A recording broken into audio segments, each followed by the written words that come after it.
我那時候我身在其中的時候，我沒有覺得我有啥需要改變的。那你如果說讓我現在，就是回望過去那個時候需要做什麼改變，那我覺得就是需要有專業的人去指導你做專業的訓練。我覺得這一點對於一個職業運動員來說，我覺得是非常重要的。如果你的訓練沒有規律，沒有這種目標性，那你的進步是非常難的。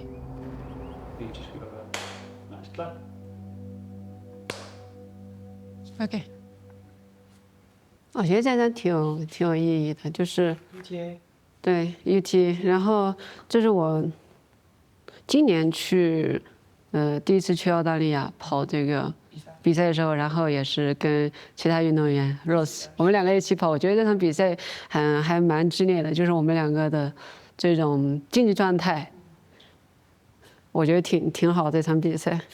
對我來說是一個也是一個非常重要的一個訓練課。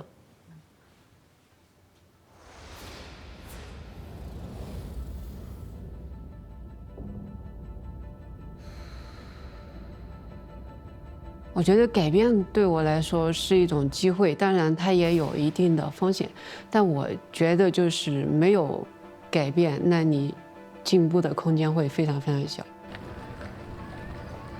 我覺得教練肯定是最重要的一部分，对，因為有教練給我出計劃，我才能就是更專注我自己的目標，我也有一個目標去努力。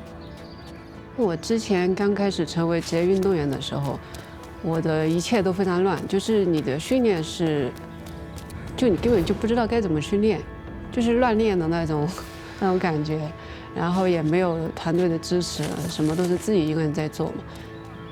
那現在的話就像剛剛說的，我的訓練各方面都非常的有規劃，對。I believe for the top athletes, you need your own pro team or pro circle. Training and racing, on field, on track, that's her work, and everything out of the track is my job.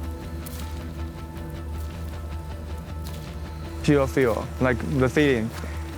She may plan something for herself, but it's pretty random for me. And when I knew her, I was really shocked, because for me, at that time, she was also one of the best athletes. And she knew nothing about strength training. She knew nothing about nutrition. She knew nothing about specific training for uphill, downhill. No. Pure talent, pure feeling, and pure hard working.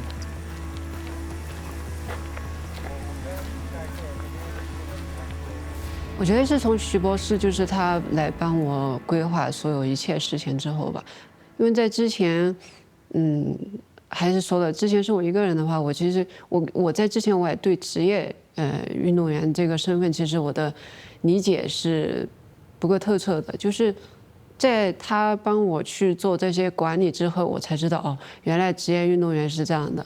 然後他也幫我組建了這樣子的團隊，從康復到營養到教練這一塊兒。那這些東西呢，在之前其實我是沒有的。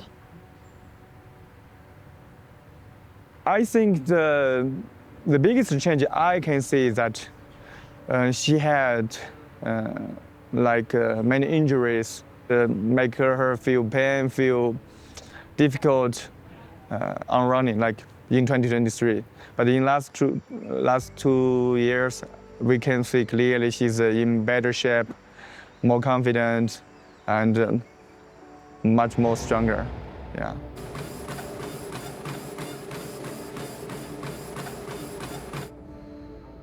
24年之前的這個職業生涯，我對這個訓練的觀念就是，哪怕我有點傷病，我還是會堅持去訓練。我覺得如果我停下來以後，我的訓練斷了以後，會對我的成績有影響。我也會覺得跑得越多越好，會是這樣子的觀念。但是現在的話不一樣，我覺得有傷病的話，我會要提前去預防，提前去做規劃，哪怕就是這堂課很重要，但是我的傷病就是我感覺到哪裡不舒服，而且越來越嚴重了，我就必須會停止這堂課，我去做治療，去提前預防在那邊的。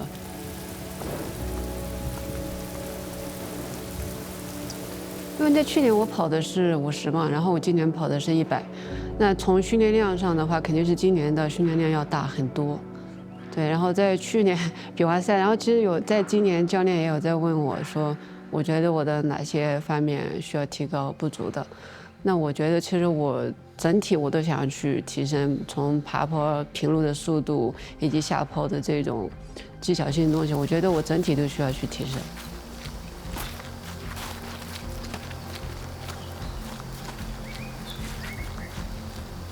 我覺得對我來說，競爭代表着進步，只有競爭才能讓你找到更強的自己。我覺得是對這個越野跑的喜歡、熱愛，這一點一直沒有變。然後還有一個點是我一直想要去突破，想讓自己變得更強。